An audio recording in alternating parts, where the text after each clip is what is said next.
Angra em Revista, no Rádio Clube de Angra, quinzenalmente aos sábados. Olá, muito boa tarde, seja bem-vindo a mais um programa Angra em Revista. Comigo está, como sempre, nunca falha, o Presidente da Câmara Municipal de Angra do Heroísmo, professor Alan Menezes. Muito obrigado mais uma vez Eu que agradeço, é sempre uma oportunidade de estar aqui. Por estar connosco. Presidente, eu começaria este programa, como tem sido tradição, a falar de eleições. Sabe-se lá porque é que tem sido tradição, não é? E é uma tradição que eu, ou estou muito enganado, nós vamos continuar a aprofundá-la. Se calhar vamos ter que ir novamente a eleições, sabe-se lá se nacional e mesmo regional. Mas, Presidente, falando das eleições nacionais e fazendo aqui um rescaldo breve, o país ficou aqui um bocadinho dividido. Qual é a sua opinião? Eu diria que o país ficou muito dividido e o país ficou numa situação de grande instabilidade política que não augura nada de bom para estes tempos mais próximos. Na verdade, nós vínhamos numa trajetória que, do ponto de vista da economia do país e particularmente das finanças públicas, extremamente boa, ou seja, mais um bocadinho, e nós tínhamos resolvido um problema histórico do desequilíbrio das contas, que foi uma das questões mais graves desta última década.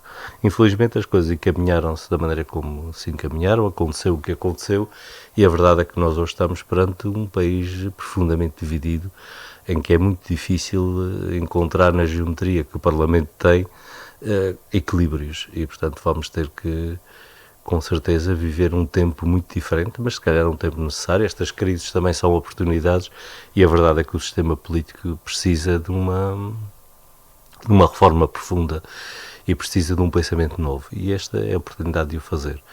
Como todas as crises, vai trazer com certeza as suas dores, mas aquilo que nós esperamos é que no fim saia também um país mais forte, mais transparente no que diz respeito à política, e um país em que seja possível continuar a manter elevados padrões de liberdade e de autodeterminação individual, para que cada um continue a poder defender aquilo que entender, e 50 anos depois do 25 de Abril continuarmos a ser uma democracia que se espera madura e equilibrada. Mas as dificuldades são muitas e os tempos que agora se avizinham vão ser de veras complexos para todos os envolvidos.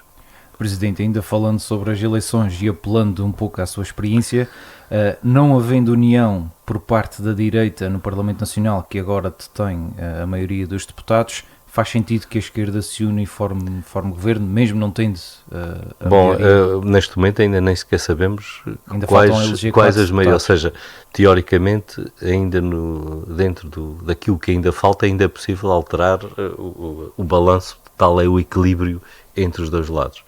Não sabemos exatamente para que lado é que as coisas vão ir, tudo indica que será a favor da direita, mas ainda não é uma certeza absoluta. Mas a verdade é que numa situação de quase empate, ou na verdade nós estamos num empate, porque isto é mesmo um empate, aquilo que em outros países europeus foi a experiência, foi a formação de um bloco central, no sentido de garantir a governabilidade e o equilíbrio do país, em que os dois maiores partidos participam no governo.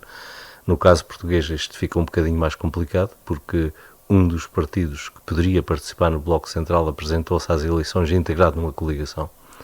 E, portanto, fica um pouco mais difícil. Seriam dois, seriam quatro, não é? Seria mais difícil. E fica um pouco mais difícil porque essa coligação foi feita num pressuposto que não era exatamente este e, portanto, provavelmente, pelo menos dois dos parceiros da coligação teriam fortes razões para se opor a esta solução. Mas, enfim, a ver, vamos. E depois não há em Portugal tradição disto. Já houve uma tentativa nos anos primeiros a seguir ao 25 de Abril, que foi de curta dura e de maus resultados, mas a verdade é que se calhar essa seria a solução óbvia.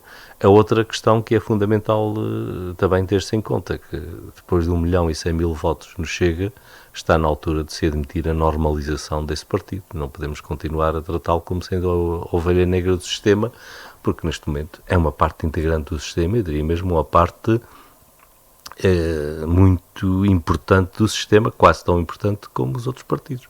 E, portanto, nesta nova configuração que sai destas eleições, creio que há que mudar de discurso e mudar de estratégia e pensar que este é um fenómeno que chegou com muita força e tem que ser devidamente considerado nesta nova realidade que saiu destas eleições. Eu espero que todos os partidos percebam isto e que se acabe com esta ostracização, porque ela, no fim de contas, é que dá força a esse partido. No dia em que ele entrar na jogada parlamentar normal e na vida política normal, pois aí é que veremos qual é que é o seu valor e qual é que é, de facto, a coerência das suas propostas. Enquanto o mantivermos como esta coisa à parte, pois ele vai crescendo exatamente à custa daqueles que não estão contentes com o funcionamento do sistema político. Eles são muitos, como aliás estas eleições demonstraram. Isso é quase como dizer à criança não faças isso, mas a criança por tendência vai Exatamente, atrás, eu acho que nesta altura há que deixar a criança brincar e ver como é que ela brinca. É preciso responsabilizar todos no Parlamento Nacional e não só e no regional também, dois. Porque esta situação, embora com cambiantes diferentes, é mais ou menos a mesma que nós vivemos aqui, e é preciso também não esquecer que a instabilidade na Madeira continua e o Presidente da República tem que tomar uma decisão nas próximas semanas e, portanto, há que olhar para esta equação, porque, na verdade, os três governos que existem neste país estão, os três, numa situação que não é propriamente aquela que nós gostaríamos que fosse. Certamente há 50 anos atrás não era bem este o pensamento de... Talvez fosse. Talvez fosse. Porque no fim de contas aquilo que nós estamos a viver é uma situação democrática em que os cidadãos livremente manifestaram a sua vontade. Quer nós gostemos ou não gostemos deste ou daquele partido, mas ele resultou do jogo democrático. Este resultado resultou do jogo democrático e da liberdade de decisão de cada um. E portanto isto, no fim de contas, também corresponde àquilo que foram os anseios de liberdade e de democracia que há 50 anos atrás ditaram o 25 de Abril. Portanto, toca a ser responsáveis no Parlamento e olhar por todos os portugueses e portuguesas, que é exatamente, o mais importante. E nós não podemos desprezar 1.100.000 pessoas ou 10.000 pessoas no caso dos Açores e, portanto, temos que integrar devidamente todas as vontades que vão surgindo. Temos que responsabilizar todos, vou-me repetir, mas a verdade é essa, são todos responsáveis, não só os três maiores, com mais deputados, digamos assim, mas também todos os outros. Somos todos responsáveis pelo país. É verdade, e neste momento é o grau de responsabilidade de cada um dos atores políticos cresceu substancialmente. É muito fácil governar quando se tem uma maioria, quando tudo funciona da maneira como nós todos gostaríamos que fosse, quando não há crises, mas quando há crises é aí que se vê o valor dos políticos e aquilo que são os objetivos que cada um deve compor e o valor individual de cada um dos líderes. Portanto, este é um momento de grande desafio em que quem está neste momento a liderar os partidos e os grupos parlamentares está verdadeiramente à prova e nós esperamos que passe na prova e que seja capaz de fazer aquilo que tem que fazer. Muito bem. Presidente, virando os olhos para Angra do Heroísmo, foram requalificados mais 4 apartamentos no âmbito do PRR. Este também é um sistema que vai aos poucos. Bom, é um sistema difícil, complexo e que vai avançando com as dificuldades que todos nós já conhecemos. Aliás, toda a gente que fez ou está para fazer obras em casa sabe as dificuldades que isso tem. Agora multipliquem isso por 480 e vejam o grau de dificuldade que este processo tem. Portanto, é um processo complexo que felizmente a minha colega vereadora Fátima Amorim tem sido capaz de gerir e gerir muito bem, tem sido capaz de enfrentar um dossiê que é de enorme dificuldade. As coisas têm corrido bem, nós já temos um conjunto alargado de casas prontas, temos outras que estão quase prontas, temos outras a arrancar e se conseguir manter este ritmo, creio que vai ser possível chegar a 2026 com a missão cumprida, embora o desafio seja imenso. Até porque esse prazo tem que ser cumprido. Exatamente, é um prazo imperativo e não é fácil de gerir estas coisas. Felizmente as coisas estão a correr bem até agora, embora o desafio maior ainda está para vir, que é o Lameirinho, que é o maior dos bairros e é aquele que mais dificuldades tem. Portanto, neste momento está-se a iniciar esse processo. Vamos a ver se temos o mesmo sucesso no Lameirinho que tivemos no outro. E também é importante repetir, já tínhamos dito aqui, que não é possível fazer as obras todas ao mesmo tempo, não apenas devido às dificuldades de construção civil, de termos empreiteiros e operários, mas também uma outra dificuldade que neste momento é o fator limitante mais importante, que é o problema do realojamento. Muitas das casas, as obras são de tal maneira profundas que os inquilinos não podem lá ficar e, portanto, nós não podemos começar um um conjunto de obras superior à capacidade de encontrar habitação alternativa para realojar as pessoas durante as obras. Portanto, há aqui um outro limite que neste momento é uma das grandes restrições. Nós só podemos ter tantos apartamentos em obra quanto as casas que nós temos em reserva para poder alojar pessoas. E isto é complicado, quer para a condução da obra, quer para um outro problema, que o problema da habitação, nestes últimos tempos, tem-se vindo a agudizar, e a quantidade de pessoas que está na lista de espera para arrendamento em habitação social é imensa, e nós, obviamente, não podemos agora meter mais gente para dentro do sistema, porque precisamos das casas que estão vazias para realojar as pessoas que vão ter que sair das casas por causa das obras. Tudo isto está a criar uma grande pressão e uma grande tensão em torno da habitação, razão pela qual a Câmara criou um programa alternativo de apoio ao arrendamento, ou seja, em vez de alojar as pessoas, como era costume apenas nos bairros sociais, a Câmara tem vindo a ajudar no pagamento da renda a famílias que demonstram ter essa necessidade, no sentido de permitir que essas pessoas continuem no mercado normal de habitação, pelo menos enquanto não for possível resolver este problema dos bairros sociais, porque nesta altura os bairros sociais não estão disponíveis para receber outras pessoas, porque nós precisamos de todas as casas para fazer realojamentos e ir fazendo esta rotação, e isto é um processo que se vai manter pelo menos até o princípio de 2026, pelo menos. E se as coisas correrem mal, até pode passar para além disso. Portanto, é um assunto muito complexo e que também é bom que as pessoas percebam que não tem uma solução outra que não seja esta. Eu constantemente recebo pedidos de pessoas que dizem: eu sei que tem uma casa vazia num lugar qualquer e eu estou desesperado porque não consigo arranjar casa. Pois, nós temos pena, mas não podemos pôr as pessoas nessas casas sob pena de bloquearmos depois todo o processo a seguir, e aí ficamos todos piores. E, portanto, aquilo que a Câmara tem feito é: sim senhor, procure uma casa e depois nós damos um apoio para a renda. E é isso que se tem vindo a fazer. Também nessa tem que haver compreensão e tem que se perceber que este é um processo de grande complexidade e que não tem soluções alternativas, que pura e simplesmente não estão disponíveis no mercado mais habitações do que aquelas que todos nós sabemos que existem. Portanto, o estoque de casas disponíveis é limitado, embora o estoque de casas seja muito grande. Nós, infelizmente, temos uma percentagem extraordinariamente elevada de habitações que estão fechadas, mas que não estão disponíveis para arrendamento. Os seus proprietários não as querem arrendar, ou as casas não estão em condição de serem arrendadas e precisam de obras, e os proprietários não têm vontade ou não têm capacidade de fazer as obras. Portanto, há aqui um conjunto de impasses que faz com que nós tenhamos esta situação estranhíssima de termos uns milhares de casas fechadas e ao mesmo tempo andarmos desesperados à procura de casas. Esse é um tema que certamente voltaremos já a aprofundar, até porque depois poderíamos este é neste momento um dos temas mais difíceis e, eu diria, um dos maiores desafios que nesta ilha se vive, que é o desafio da habitação condigna e de resolvermos os problemas da habitação.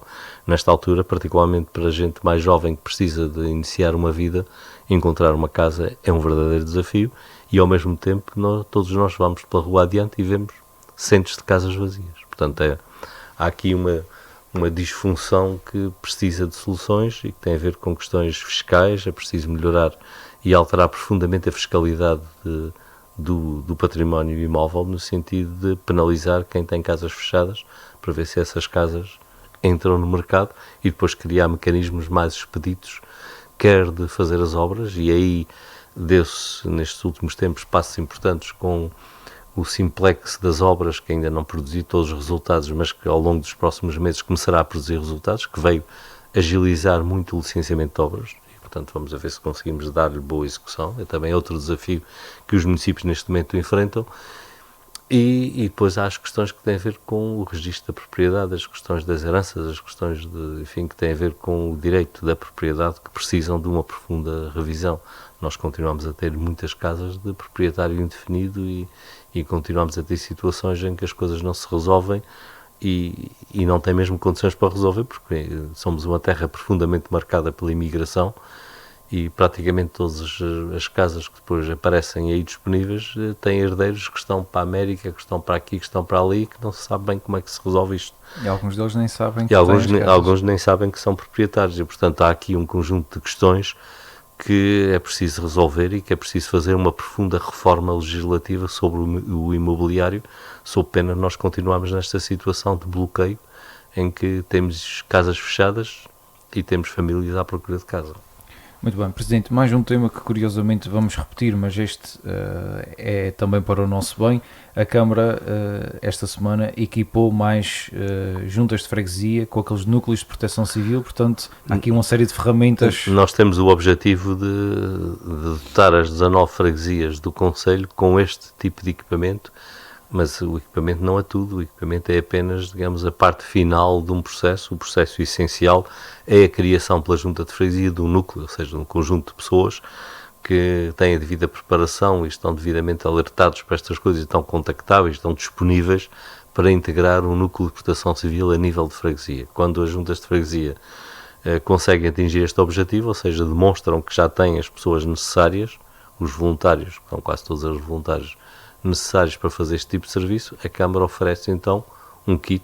No fim de contas, o kit é um conjunto de instrumentos de proteção civil, tem desde um gerador até ferramentas, sinais, enfim, aquelas coisas que é preciso ter-se para se fazer uma intervenção rápida no caso de acontecer qualquer coisa, mas na verdade o grande desafio é a criação dos núcleos, e aí fica também aqui o meu apelo para que as pessoas junto às suas juntas de freguesia se voluntariem, porque a proteção civil é uma tarefa de todos e se acontecer alguma coisa nós vamos precisar de todos para resolver os assuntos, e a criação destes núcleos tem uma enorme vantagem, permite uma intervenção muito mais rápida a nível de freguesia e liberta recursos para as grandes coisas. Nunca é demais repetir que quando há uma inundação, quando há um grave acidente, quando há qualquer coisa de muito sério, que é preciso empenhar todos os meios da proteção civil municipal e dos bombeiros, pois durante esse período as pequenas coisas que vão acontecendo vão ficando para trás. Por exemplo, no caso das enxurradas é comum nós empenharmos todos os meios nos sítios em que há grandes inundações, mas os bueiros entupidos e as casas que entrou água e outras coisas, pronto, ficam à espera 1, 2, 3 dias, porque não são propriamente as coisas mais prioritárias. Estes núcleos permitem resolver isso, libertam recursos para que nós possamos empenhar os recursos onde mais necessário é, e resolvem rapidamente as pequenas coisas que vão acontecendo na freguesia. Portanto, é muito importante que as juntas de freguesia prossigam este caminho de criação dos núcleos, e mais importante ainda é que as pessoas efetivamente demonstrem a vontade de ajudar caso estas coisas aconteçam. Presidente, algo muito aguardado na Ilha Terceira e não só, e diria que num redor bastante alargado, é a Feira de São João, que será apresentada este domingo. Não vamos divulgar o cartaz, sim, obviamente, porque senão é só amanhã. Um touro pegava-me logo a seguir.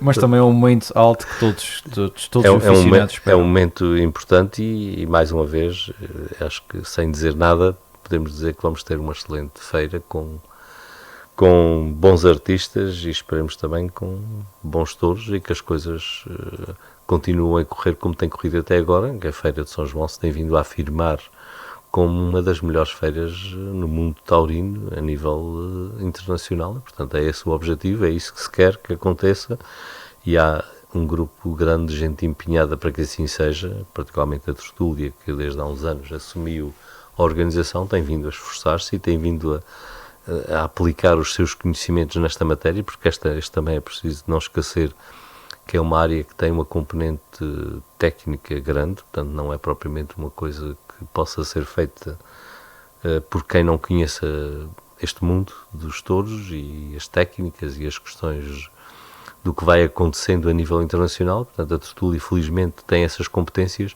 e tem vindo a propiciar excelentes feiras, e estou seguro que deste ano continuará a tradição. Muitos têm expectativas em altas, mas acho que vão ser realizadas. Presidente, saltei aqui depois dos núcleos, não era bem para falar da Feira de São João, mas não faz mal. Faltou falar das conferências que começam esta segunda-feira sobre a crise sísmica, que também vem dentro da área da proteção civil. Sim, mas não são diretamente sobre a proteção civil, mas creio que vêm permitir, pelo menos, difundir um pouco mais de informação em torno de uma matéria que ao longo deste ano e meio, já que desde que se desencadeou esta crise sísmica em torno ali da Serra de Santa Bárbara, as pessoas têm vindo a sentir cada vez mais, que é a necessidade de saber. Faz 2 anos. Faz 2 anos em junho, portanto é um assunto que infelizmente parece não nos querer deixar, e aquilo que se fez foi aproveitar uma colaboração com o município das Velas, porque neste ano estão a ser comemorados, não são bem comemorados, está-se a evocar, porque ninguém comemora uma crise sísmica, está-se a evocar a memória da crise sísmica de 1964. E o município das Velas editou uma obra muito interessante sobre essa crise sísmica, que tem um conjunto muito interessante de lições sobre o que fazer e também sobre o que não fazer quando acontecem essas coisas. Portanto, nós, com a colaboração do município das Velas, vamos ter também aqui o Presidente da Câmara das Velas a participar na sessão de apresentação do livro e do autor do livro. Vamos ter no dia 18 a apresentação do livro e, digamos, de alguma maneira vamos olhar para aquilo que aconteceu há 60 anos atrás nas Velas e aqui, porque na verdade a crise sísmica foi em São Jorge, mas as repercussões sentiram-se de que maneira com a chegada de mais de 1 milhar de refugiados aqui, de jorgenses, e portanto isso teve uma importância muito grande aqui em Angra, e portanto é importante também nós evocarmos as memórias do que aconteceu nesta cidade e nesta ilha nessa altura, e, portanto isso será feito no dia 18, no dia 19 vamos olhar um pouco para a Ilha Terceira e para a Ilha de São Jorge e comparar as questões sismovolcânicas em ambas as ilhas. Portanto, vamos ter dois meus colegas da Universidade dos Açores que vão apresentar 2 comunicações, uma sobre as questões mais sobre São Jorge e outra sobre a Terceira e sobre o evoluir da crise sísmica em torno de Santa Bárbara. E no dia 20 teremos uma outra conferência feita por um professor da Universidade de Évora, mas que tem operado aqui na Terceira uma rede de vigilância sísmica sobre a sismicidade na Ilha Terceira e esta crise que ainda subsiste. E, portanto, vamos permitir um debate em torno destas matérias. Fica aqui o convite, quem quiser, será no Salão Nobre, nos dias 18, 19 e 20. Muito bem, Presidente, mesmo para terminar, e porque este sábado é dia da liberdade de informação, esta semana tivemos uma greve de jornalistas na quinta-feira, 42 anos depois da última greve.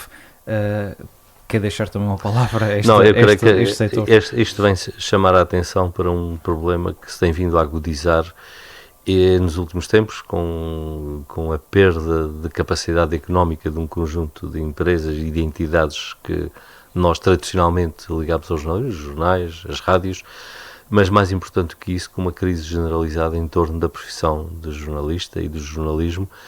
E a verdade é que neste ano que nós comemoramos 50 anos de democracia no nosso país, é importante falar nisto, porque a informação é um dos pilares fundamentais da democracia. Não é possível termos uma democracia que funcione e que seja capaz de garantir liberdade e capacidade de decisão a cada um de nós, a cada um dos cidadãos, se não houver simultaneamente uma comunicação social suficientemente forte e particularmente suficientemente capaz de trazer a verdade que a comunicação social nem sempre e nem precisa ser sempre isenta, ou seja, a comunicação social pode ser, desde que as pessoas saibam exatamente a orientação dela, pode ter a orientação que entender ter, o que é preciso é que tenha pluralidade e é preciso também que exista depois uma outra forma de informação que traga os factos e depois, obviamente, que a sua interpretação essa deve ter todos os cambiantes possíveis. Garantir isso implica garantir que o jornalismo continue a ser uma profissão respeitada e uma profissão forte e, obviamente, nós não podemos querer que alguém tenha um papel tão importante na estruturação da nossa sociedade e, ao mesmo tempo, pagar-lhe o ordenado mínimo e dar-lhe condições miseráveis de trabalho. Portanto, tem que haver aqui uma justa remuneração em função exatamente da importância que a profissão tem e da necessidade de garantir pluralidade e de garantir que não temos uma voz só e particularmente de garantir que nós não ficamos apenas pelos comentários do Facebook e pelos comentários das redes sociais, porque isso não é propriamente informação e quando as coisas ficam assim, muito rapidamente o conhecimento da realidade e o conhecimento dos factos se vai degradando e quando isso acontece é a democracia e a liberdade que fica em risco, porque obviamente nós nunca poderemos decidir bem se não soubermos sobre o que é que estamos a decidir. Portanto, particularmente num ano tão complicado do ponto de vista político como este que nós estamos a viver, com a instabilidade e a complexidade que se gerou na sequência dos últimos atos eleitorais, é fundamental termos um jornalismo forte e particularmente termos jornalistas sérios e que sejam capazes de trazer informação da forma como nós precisamos dela para podermos decidir quando chegar a altura de decidir e essa altura de decidir provavelmente chegará mais depressa do que aquilo que nós desejaríamos. Presidente, obrigado pelas suas palavras e continuação de um bom fim de semana. Bom Mais fim uma de vez, semana. foi um gosto tê-lo connosco. Para si que nos ouve também, continuação de um bom sábado e de um bom fim de semana. Angra em Revista, no Rádio Clube de Angra, quinzenalmente aos sábados.